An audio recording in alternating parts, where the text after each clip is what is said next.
Welcome to the UNTIED Podcast, where we unravel the knots of life with faith, wisdom, and encouragement, because together we're here to untie from tradition and embrace truth through powerful Bible teaching. My name is Garrett Bernethy. I'm one of the hosts of this show, along with two of my very good friends, Corey and Tyler, and we are back from a 1-week hiatus where we were not able to be on here due to a few things I'm sure we'll talk about.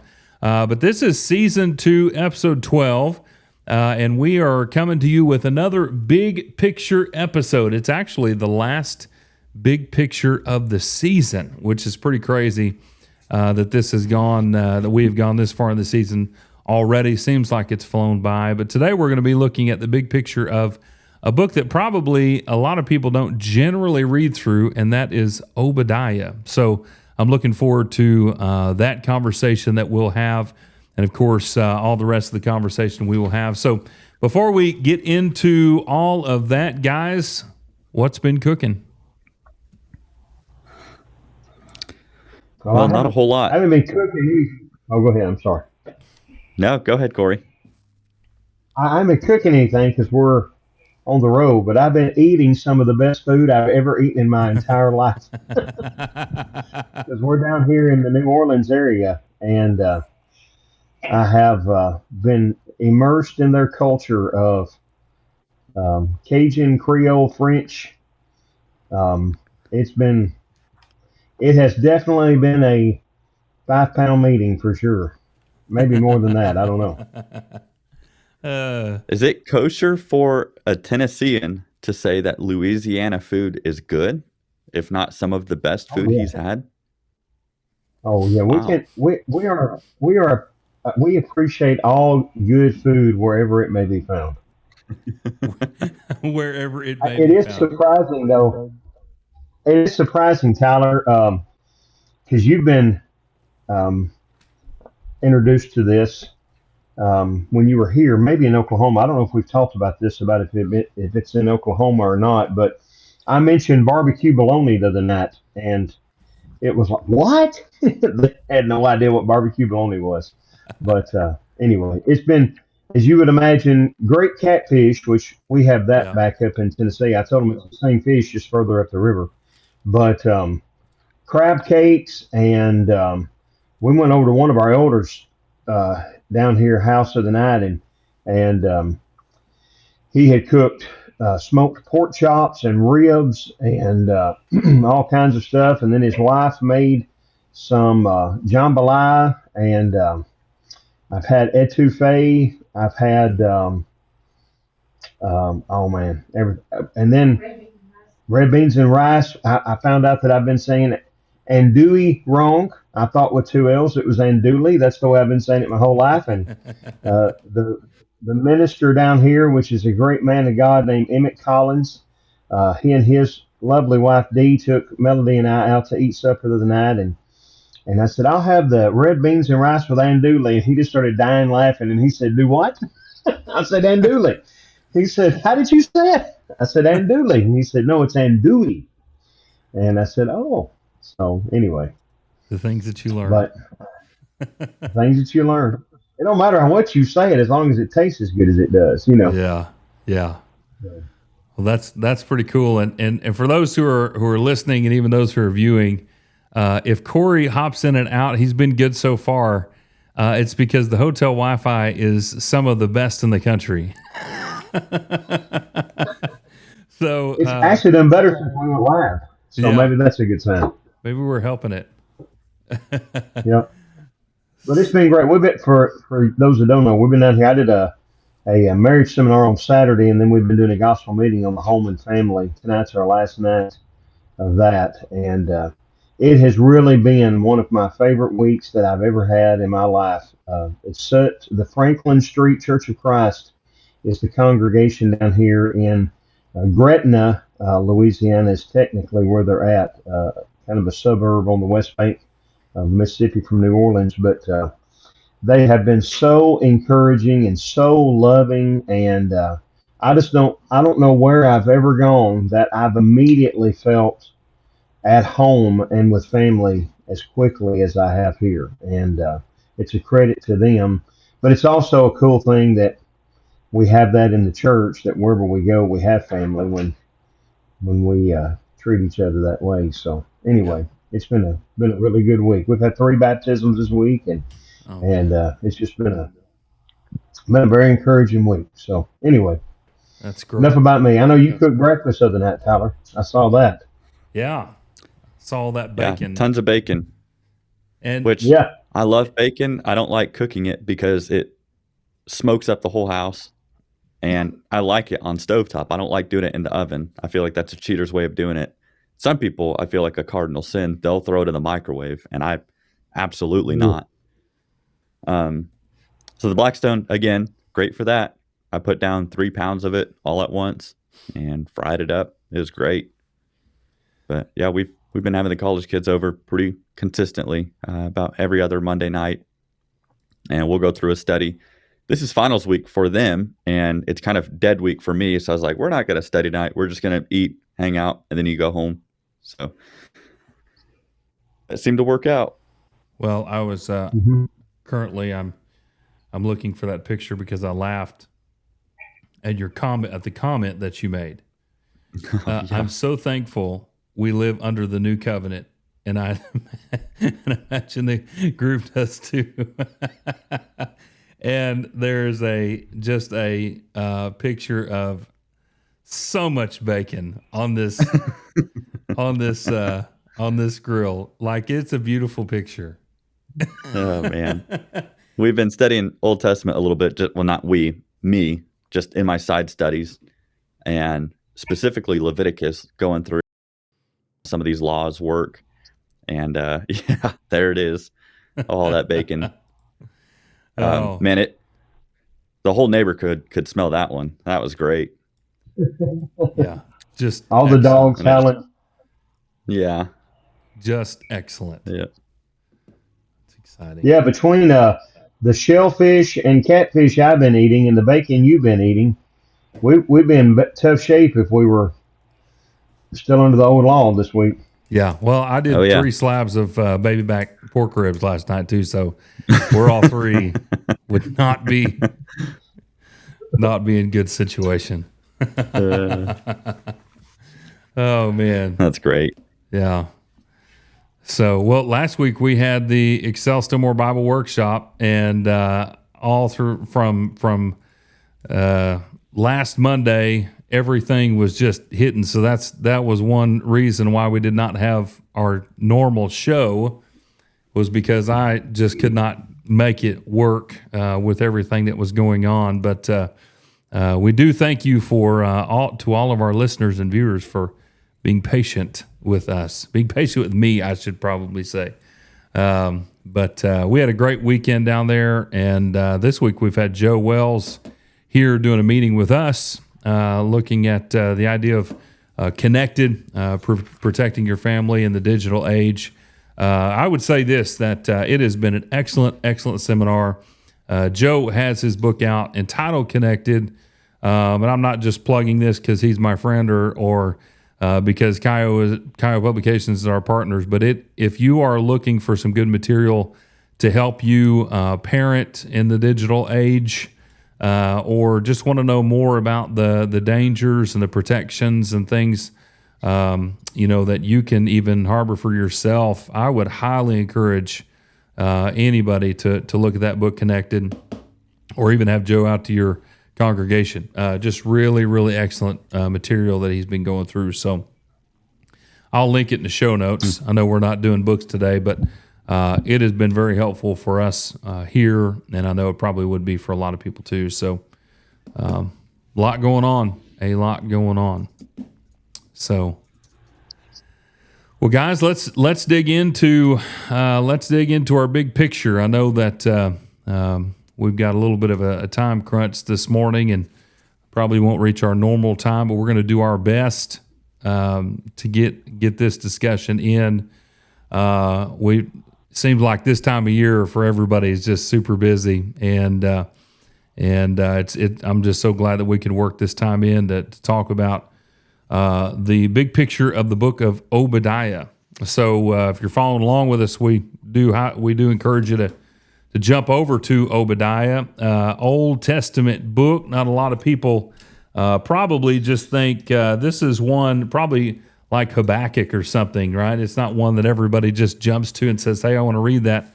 But if you are looking for a short read, man, it's one chapter. That's you can knock it out in no time. So you're reading through the Bible in a year. These are the books that you look forward to. So, but guys, let's open it up. I'm going to go ahead and pull up Obadiah here, and we can begin checking this out. So, where do you guys want to start with our big picture of this book? I think it's important to understand a little bit of the context as to what's going on. Otherwise, a lot of this will be, kind of lost in its words. But Obadiah was sent to go basically preach against Edom. What was going on is in about 590 to 586 BC, Babylon had completely destroyed Jerusalem. And as Babylon came in and they're already victors over Assyria, they become the world power at that time. All of these Israelites who are in Jerusalem, they're either getting killed or they're fleeing or they're getting captured. Kind of those three options. And as they're fleeing, these Edomites who actually lived up kind of in the hill country of Israel, of Jerusalem area, what they would do is they would see these Israelites start to flee, and the Edomites would kind of grab them and hang on to them and then hand them over to the Babylonians. And it was this way that they were able to kind of take sides with the enemy. What's interesting is orchestrating all of this, of course, is God. When you read Daniel 2:21 and 22, it says that God's the one who raises kings up and lowers kings down. Mm-hmm. Well, it was in God's plan to use the Babylonians, and that was some of the prophecy to Habakkuk too, that, behold, I'm doing something in your day that you would not believe, even if I told you. And that was to take Babylon and destroy Jerusalem. And so I could see how someone might say, well, Edom was actually helping God's plan because he wanted to destroy Jerusalem, and Edom is handing over the Israelites over to Babylon. Basically, in big picture term, it's like if your parents are getting on to one of your siblings, and then all of a sudden you pipe in and you start blaming your sibling for A, B, and C that weren't included in the initial punishment. Your parents are going to look at you and say, like, what are you doing here? This is between me and them. I think the biggest problem, though, is Edom is from Esau, kind of the lineage there, and they were basically blood relatives to the Israelites. And so God is saying, I can't believe that you are turning over your own brothers to the enemy. And so then we have Obadiah basically unfold in this incredible preaching / prophecy of, you guys have done wrong. You think that you're doing God's will. You think that you're walking with God, but you've done wrong because you've basically played the role of God and are also trying to judge the people of Israel. And judgment is coming for you next. Yeah. Yeah, and that goes back to like Genesis 27 and 28 is where the original story of Jacob and Esau unfolds, with Jacob conniving with his mother and stealing Esau's birthright. Not stealing, but hoodooing him out of it, maybe is a better way to put it. And then you see in 32 and 33 of Genesis when Jacob returns and how he and Esau kind of work things out. And you're thinking, okay, this ought to be good. Well, then to Tyler's point, chapter 36 of Genesis is where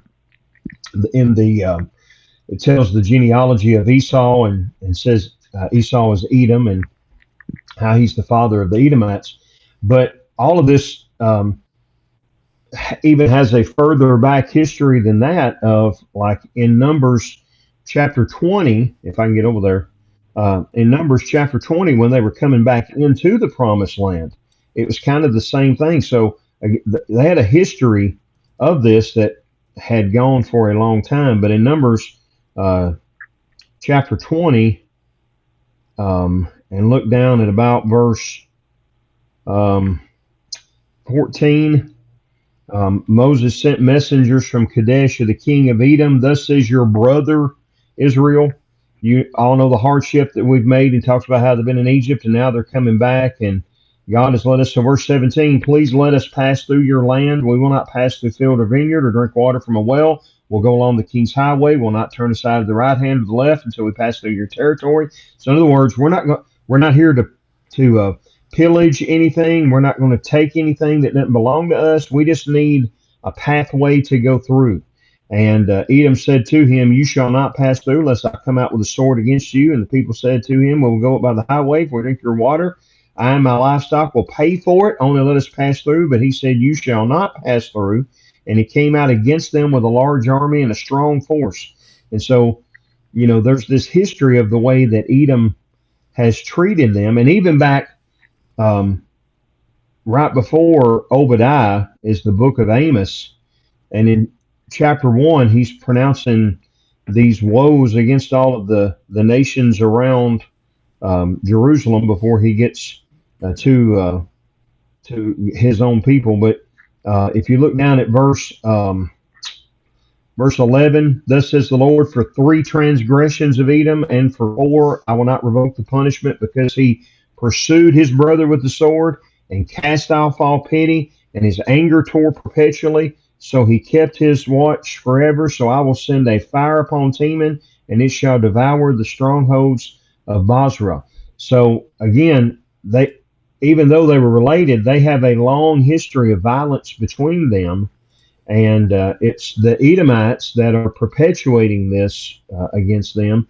As it was a wonderful analogy Tyler gave. These are siblings in the big picture of things, and yet they're treating them the way that they are. Yeah, I have it written in my Bible that this is the Hatfields and McCoys on steroids. I mean, that's really what this is. I mean, I don't know if you've ever, I think most people probably know at least something about the Hatfields and McCoys, but that was a vicious feud. It really was. And, I think there's a show out that Kevin Costner's in, and I'm sure if you watch that, you need to VidAngel that bad boy. But anyway, that's really how it was. I mean, there was a great hatred. And even whenever Jacob and Esau came together, if I remember right, Jacob was a little bit nervous about how that was going to go. Mm-hmm. And whenever they embraced, that really should have settled everything down. At least you would have thought it would have. But the feud just continued, and it actually continues all the way until the time of Saul and David. Whenever you look at 1 Samuel chapter 14, verse 17, into 2 Samuel 8 and verse 14.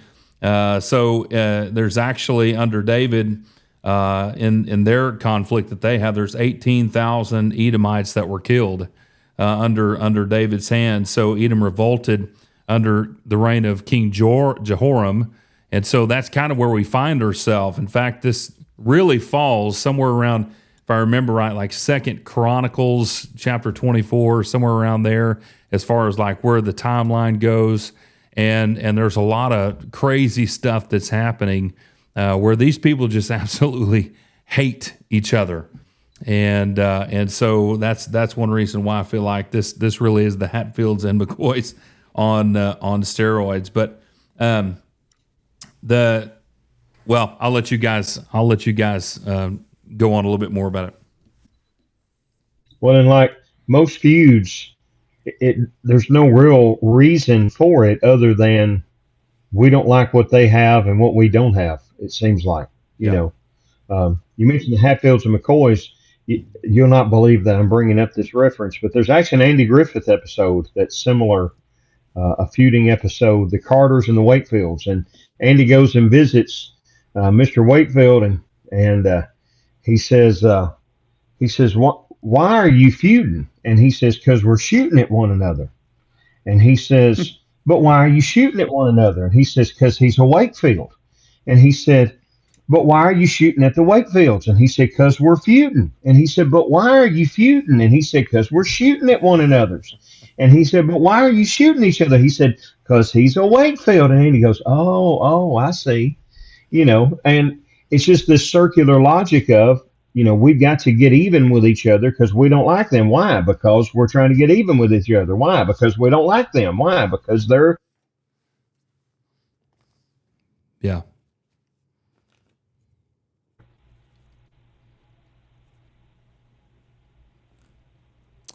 There we go. I think I paused for a minute.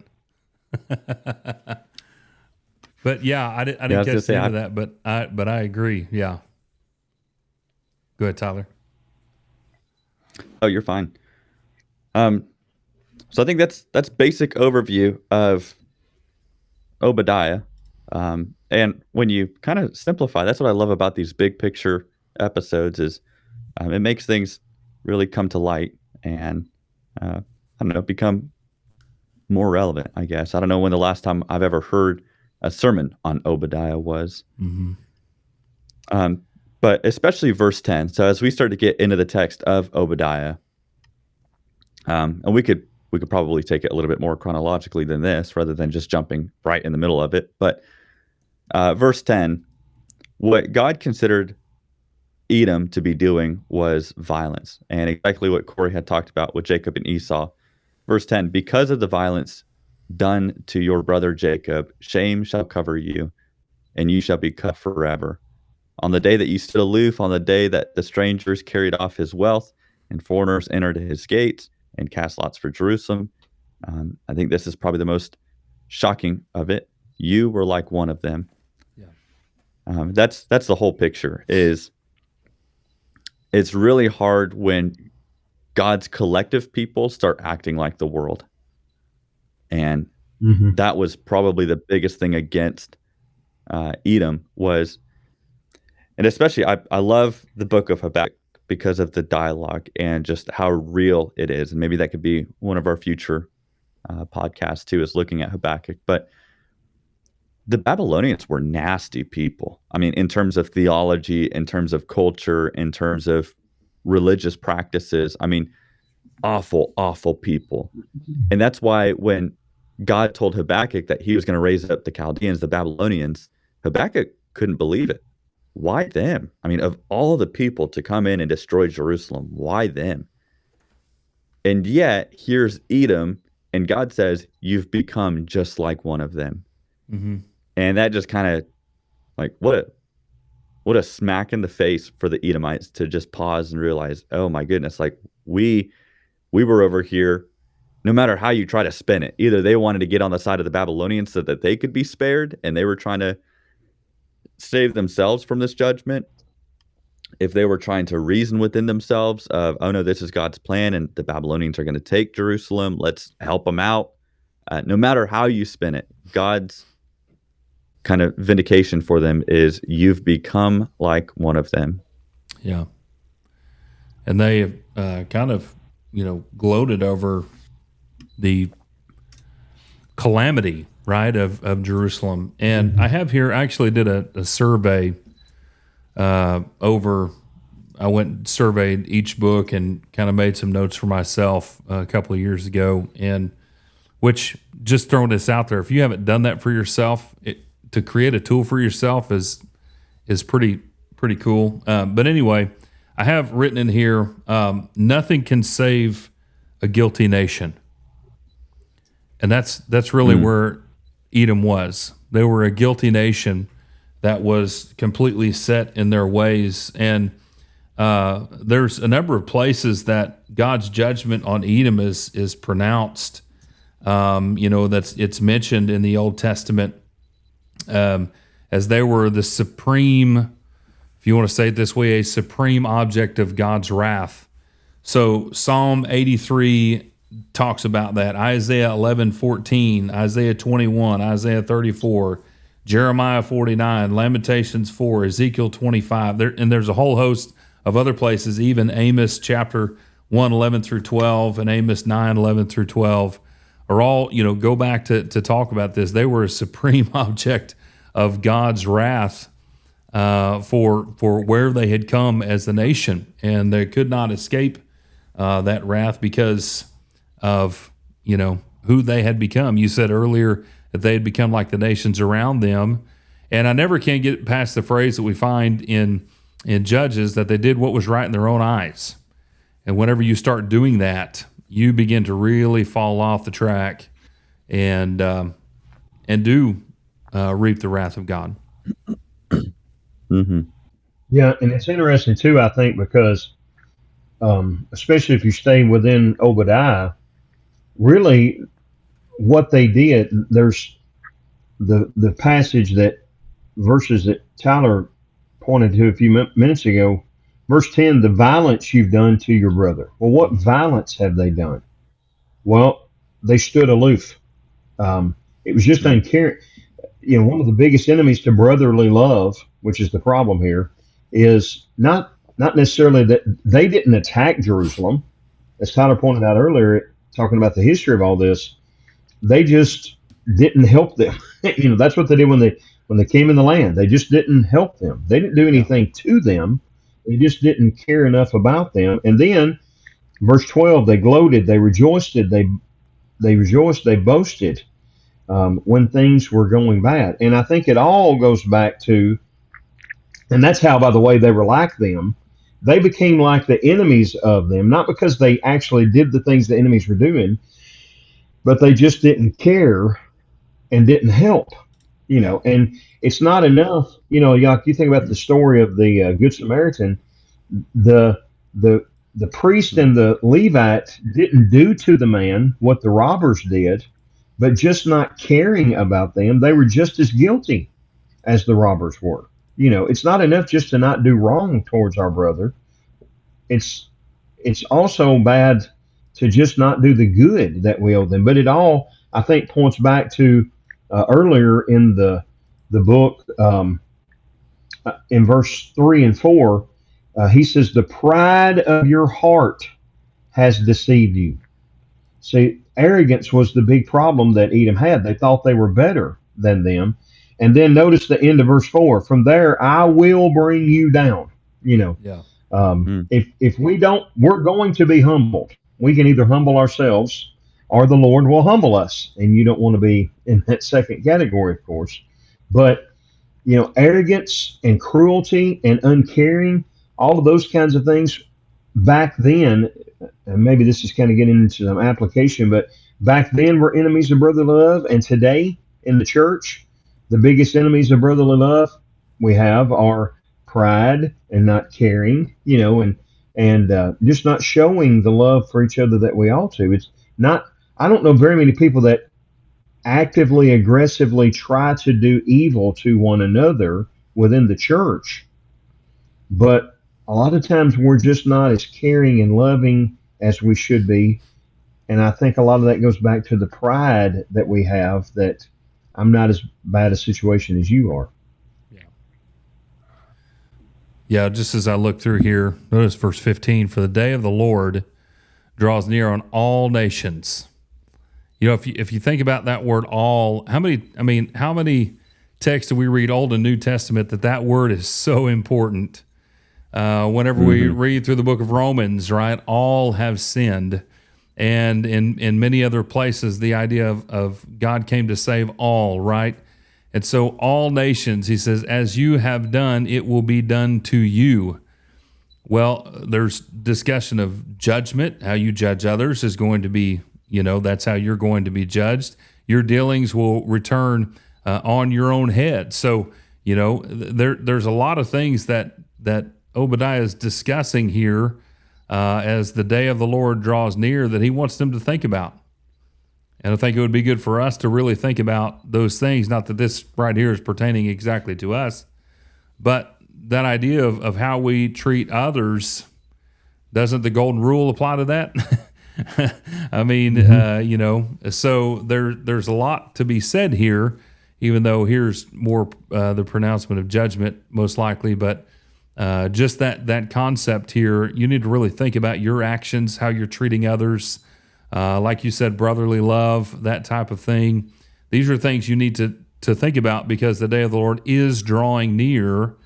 And maybe it goes back to what we read in 2 Peter chapter 3, verse 10 and 11, what sort of people ought you to be. So I thought that was a pretty interesting saying right there. And of course, he goes on to explain in verse 16 and following, because just as you drank on my holy mountain, all nations will drink continually. They will drink and swallow and become as if they never existed. But on my Mount Zion, there will be those who escape, and it will be holy, and the house of Jacob will possess their possessions. And then, of course, goes on and discusses all of that for the house of Joseph and house of Esau. Well, and I think one of the most relevant points of Obadiah is this whole idea, and you could probably preach a sermon about it, but on the same team. And we're all on the same team.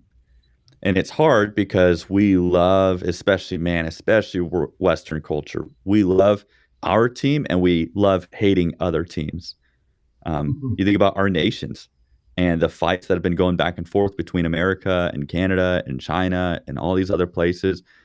Well, hey, bottom line, let's take away all of those titles and all of those ethnicities. Bottom line, we're created by God, right? We're all equals in that realm.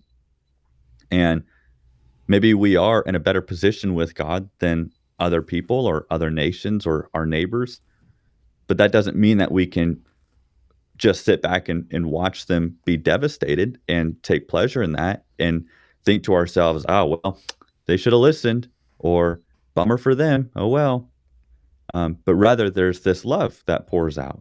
And I think that's where that arrogance comes out, is he calls them out. He says, Edom, you live in these lofty clefts of the rock, and yet you look down on these people and you almost act violently toward them because of the things that you aren't doing and some of the things that you are doing.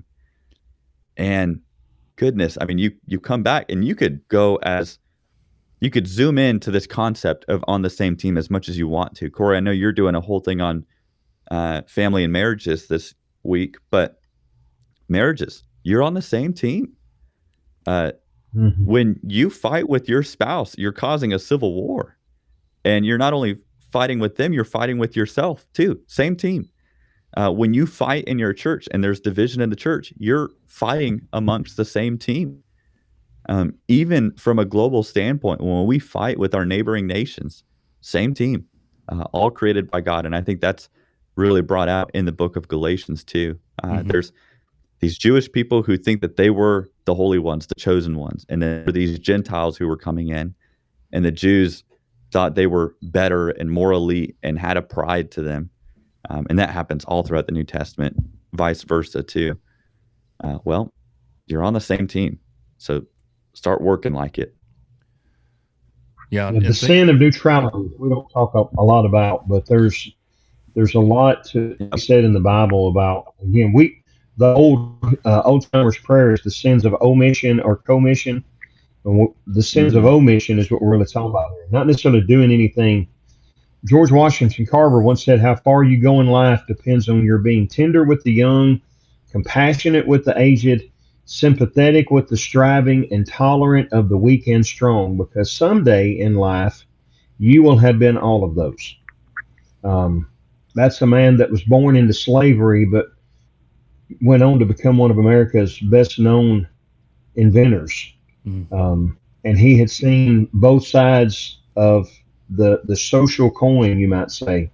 But there's a lot of biblical truth in that as well, is that how far we go in our walk with Jesus depends on how that we treat others in their times of being down, because at some point we're going to need that as well.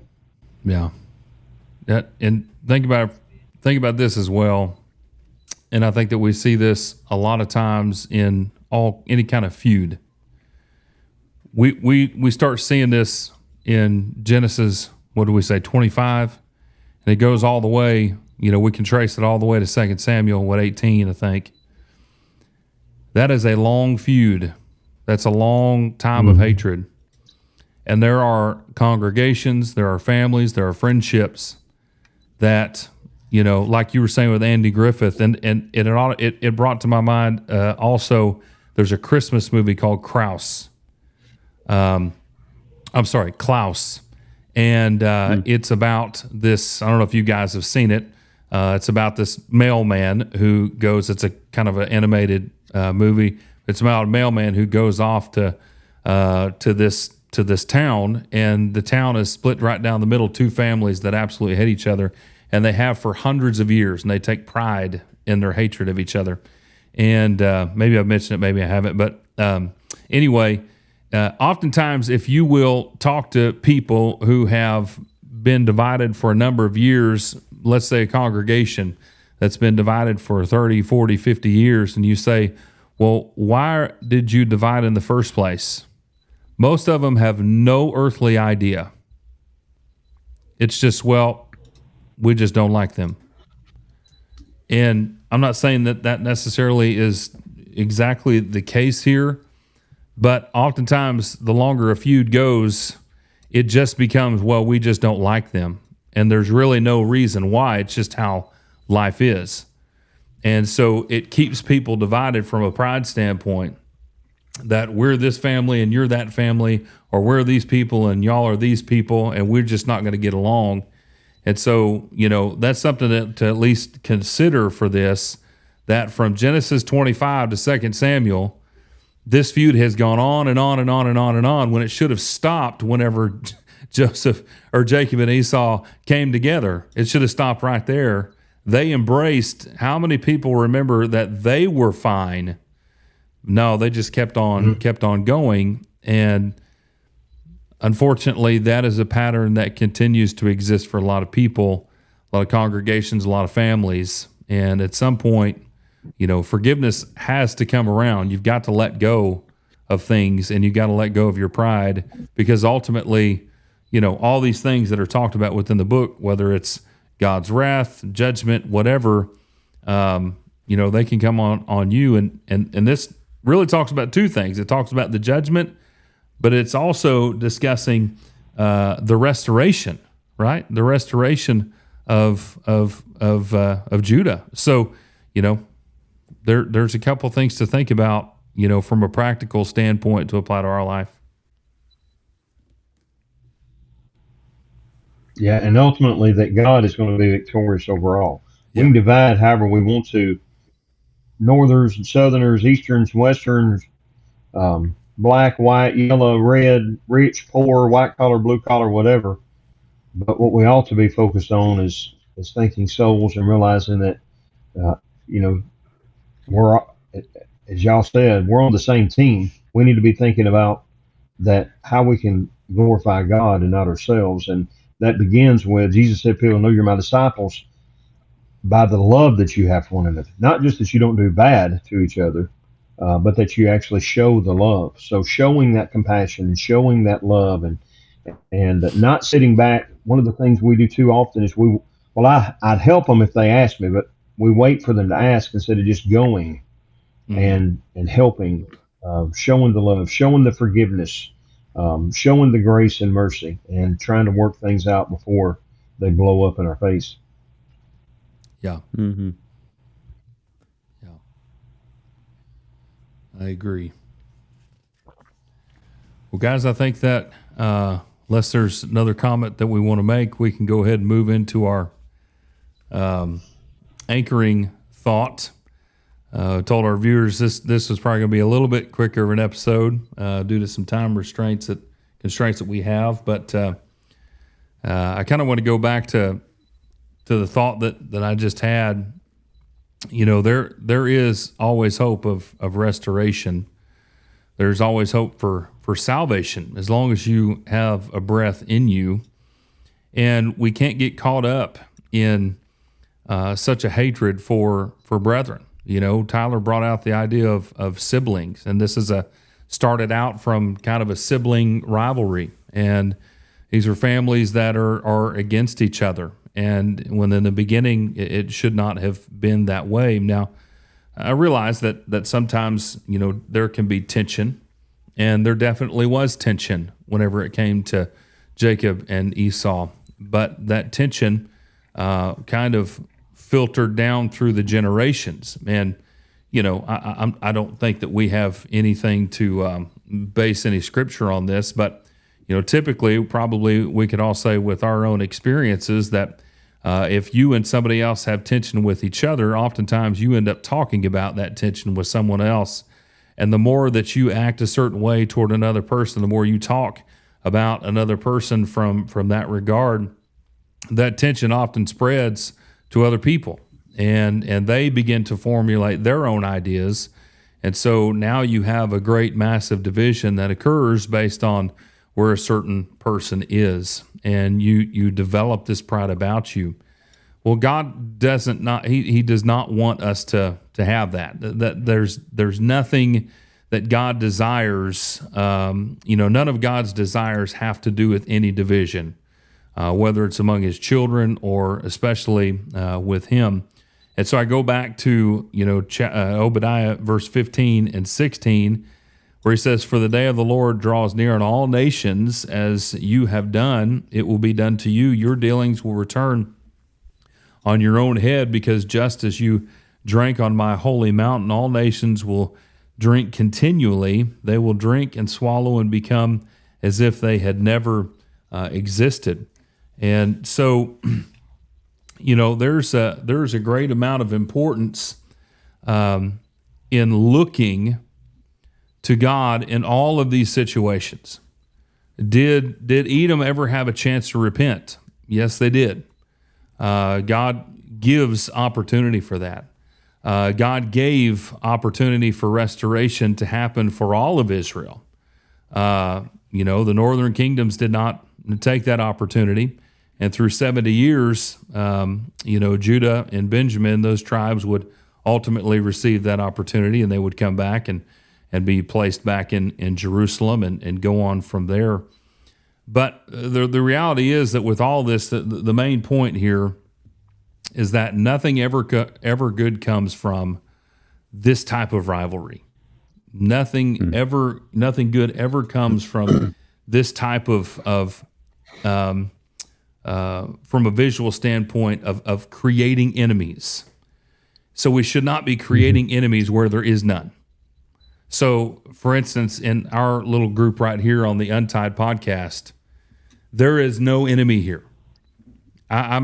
Corey and I may not agree on everything. Tyler and I may not agree on everything, but I guarantee you that if there was a disagreement, which there never has been that I'm aware of, but if there is a disagreement that we have, we will be able to work it out because we see each other as brothers. And that's how these people should have seen each other, as, for the sake of our conversation, brothers. And so we can work those things out. Some may be a little bit, have a little bit more work to do in working those out. And some things may be a little bit easier to work out, but we never view each other as enemies. And that's how the generations after Jacob and Esau viewed each other, as enemies, when they should have viewed themselves as family. And so we can never allow ourselves to view each other as enemies from our standpoint in the church. We are all family. We're all brothers and sisters. We're all baptized into Christ. We're all placed in the same place. We're all in the room of grace, if you will. And from a Romans chapter 3 standpoint, for all have sinned and fall short of the glory of God. And as you work your way through the rest of the 4, 5, 6, 7, and 8, we're all now in Christ in the room of grace. That means we're all in the same place. We're on the same boat. We're on the same team. We're not enemies. And so we cannot go into a disagreement or we can't ever view each other in that way, because that really brings out a great opportunity for Satan to come in and ruin something that's really good. And that's all because we have let him do that. So in everything that we do as Christians, view ourselves as family, and then work your way through the problem as family. The Hatfields McCoys is a great story, but nothing I want to be a part of. It's always a story that's used in a negative way to express something that we shouldn't be, and we do not want to be that. So that's my anchoring thought today. Christians need to think of other Christians as family and not enemies, because we are all a part of the family of God. And it's so easy to ruin that if we're not careful and create generations of hate when we ought to be creating generations of love. So, guys, anything you want to add on to that? I love y'all. We love you too. Well, it has been great to get back on here with you. And next week we should be on more of a regular schedule to be able to be back probably at our own place and do things as normal. But, we're very, very thankful. Last week we had a great opportunity to teach Romans 1-8. And this week, Corey has a great opportunity to preach and teach on marriage and really help the brethren there. So there's a lot of great ministry opportunities that we're a part of. Tyler's been extremely busy with the work there at North MacArthur, blessing all those college kids and young married couples and all the studies that he has. So, I'm thankful to be back in the saddle again. And next week we'll be back to more of a normal situation. But we are glad to be back with you. We thank you for joining us today. As we do every week, we hope that you'll like, share, subscribe, follow our podcast along with our other podcasts on the Excel Pod Network. Don't forget about Thinking Kingdom and Scripture Spotlight, which is approaching 100 episodes, which is pretty awesome. So if you haven't caught that each morning, you want to do that. And if you're interested in Hebrews and you want to see the Old Testament usage of Hebrews, man, make sure and check out what Thinking Kingdom's doing. I know Corey's on there the other day, Dan Owen. There's a lot of great people who have been on there. So check that stuff out. Tune in with us every Thursday at noon. And so until next time, we pray that the Lord will continue to bless you in your daily walk with Him and that you will stay untied. I know you don't have a little Jesus, Corey, but we'll picture it in our minds. I got a lot of Jesus this week. All right, folks. We love you. We'll see you next week.